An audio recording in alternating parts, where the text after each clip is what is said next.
Kita telah melihat bagaimana kartel gula menyuap ilmuwan, dan bagaimana korporasi memanipulasi label rendah gula untuk membajak rasa aman kita. Namun, kejahatan terbesar dari industri makanan ini bukanlah kebohongan di atas kertas kemasan.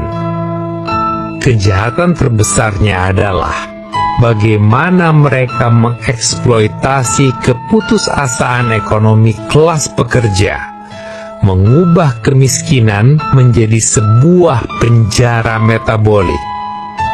Mari kita bicara tentang siapa yang paling banyak mengkonsumsi gula berlebih di negeri ini. Mereka bukanlah kaum elit yang bisa berlangganan catering makanan organik seharga jutaan rupiah, atau menyewa ahli gizi pribadi.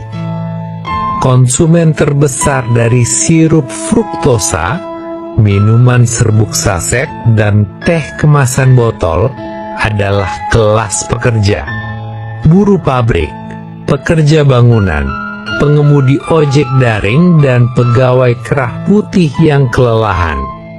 Mengapa? Karena sistem ekonomi kita merancang makanan sehat menjadi barang mewah, sementara kalori kosong yang mematikan disubsidi secara tidak langsung hingga harganya sangat murah.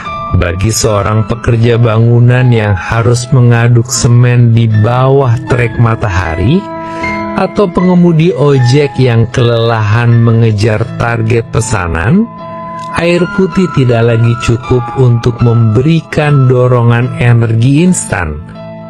Mereka membutuhkan lonjakan dopamin dan energi sesaat. Solusi termurahnya adalah minuman teh manis dalam gelas plastik seharga Rp1.000, atau kopi susu saset yang komposisi utamanya 70% adalah gula. Menurut analisis ahli gizi komunitas yang sering dipublikasikan di berbagai jurnal kesehatan masyarakat, makanan super proses atau ultra processed food dan minuman manis adalah sumber kalori termurah yang bisa diakses oleh masyarakat berpenghasilan rendah untuk bertahan hidup dari jam kerja yang panjang. Industri F&B sangat menyadari pola ketergantungan ini. Mereka menempatkan produk-produk racun manis ini di setiap sudut jalan, dari warung sembako hingga rak paling depan di kasir minimarket. Mereka menjebak kelas pekerja dalam siklus kecanduan energi instan yang berujung pada kebangkrutan fisik. Hasil dari eksploitasi harian ini menciptakan sebuah pandemi senyap yang jauh lebih mematikan dan berlangsung lebih lama daripada virus apapun. Kita sedang melihat generasi muda Indonesia yang membusuk dari dalam sebelum mereka mencapai usia paruh baya. Menurut data resmi dari Kementerian Kesehatan Republik Indonesia atau Kemkes, yang dirilis dalam laporan riset kesehatan dasar, prevalensi diabetes di Indonesia terus mengalami lonjakan tajam, di mana Indonesia kini menduduki peringkat kelima dengan jumlah penderita diabetes terbanyak di dunia. Lebih mengerikan lagi, penyakit ini tidak lagi memonopoli orang tua. Ikatan Dokter Anak Indonesia atau IDAI merilis data yang menjadi tamparan keras bagi negara.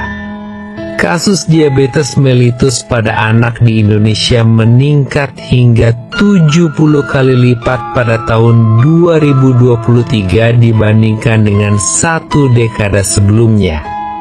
Anak-anak yang ginjal dan pankreasnya masih dalam masa pertumbuhan secara brutal dihancurkan oleh gempuran susu formula tinggi gula tambahan, sereal coklat yang dipasarkan sebagai sarapan sehat, hingga minuman boba dan teh susu yang sudah menjadi bagian dari gaya hidup normal. ketika gula darah terus-menerus melonjak selama tahun-tahun, pankreas akan kelelahan memproduksi insulin. Sel-sel tubuh menjadi resisten. Gula yang tidak bisa diproses berubah menjadi pecahan kaca mikroskopis yang merobek pembuluh darah, menghancurkan saraf di ujung kaki, membutakan mata, dan yang paling fatal, membunuh ginjal. Disinilah letak ironi kapitalisme yang paling gelap. Ketika seorang pekerja kelas bawah atau anak muda akhirnya divonis menderita gagal ginjal akibat diabetes komplikasi, siapa yang membayar harga kerusakannya? Negara, uang pajak Anda. Menurut laporan keuangan dari BPJS Kesehatan, penyakit katastrofik seperti gagal ginjal kronis, penyakit jantung, dan stroke yang sebagian besar berakar dari komplikasi diabetes dan sindrom metabolik, menyedot triliunan rupiah anggaran negara setiap tahunnya.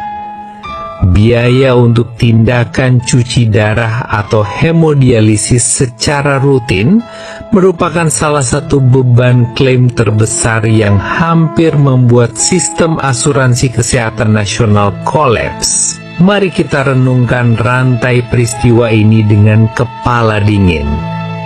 Industri minuman manis dan makanan ringan meraup keuntungan ratusan triliun rupiah setiap tahunnya dengan menjual produk yang membuat rakyat sakit. Namun ketika rakyat tersebut benar-benar jatuh sakit dan ginjalnya rusak, korporasi tersebut tidak bertanggung jawab sepeser pun. Beban pemulihan dan perawatan seumur hidupnya dilemparkan kepada fasilitas kesehatan publik dan BPJS Kesehatan. Ini adalah skema di mana korporasi mengambil keuntungan secara privat, namun membebankan risiko dan kerugiannya kepada negara dan masyarakat. Dan di ujung rantai kematian ini, ada satu entitas raksasa lainnya yang tersenyum lebar melihat epidemi diabetes ini. Industri farmasi. Ada sebuah pepatah gelap di dunia medis bisnis. Pasien yang sembuh adalah pelanggan yang hilang. Industri farmasi tidak memiliki insentif finansial untuk benar-benar menyembuhkan diabetes. Model bisnis mereka tidak berfokus pada penyelesaian akar masalah, seperti menghentikan konsumsi gula atau merombak sistem pangan. Model bisnis mereka berfokus pada manajemen gejala. Ketika Anda didiagnosis menderita diabetes tipe 2, Anda tidak diberi jalan keluar untuk sembuh total. Anda dimasukkan ke dalam sistem langganan.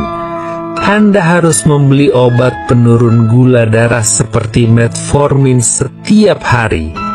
Saat pankreas Anda akhirnya menyerah, Anda dipaksa untuk berlangganan suntikan insulin buatan pabrik selama seisi hidup Anda. Belum lagi obat-obatan tambahan untuk kolesterol, darah tinggi, dan pereda nyeri saraf akibat komplikasi. Inilah mahakarya dari simbiosis industri kematian. Industri pangan, Big Food, memproduksi racun berbalut gula yang murah dan adiktif untuk menciptakan pasien. Lalu, industri farmasi, Big Pharma, masuk dengan jubah putih, tidak untuk menyelamatkan pasien tersebut, namun untuk memastikan pasien tersebut tetap hidup cukup lama agar bisa terus membeli obat mereka setiap bulan. Anda, tubuh Anda, dan kesehatan Anda bukanlah milik Anda sendiri. Anda hanyalah pabrik uang yang dieksploitasi oleh dua raksasa industri, dari gigitan permen pertama di masa kecil hingga suntikan insulin terakhir di randang kematian.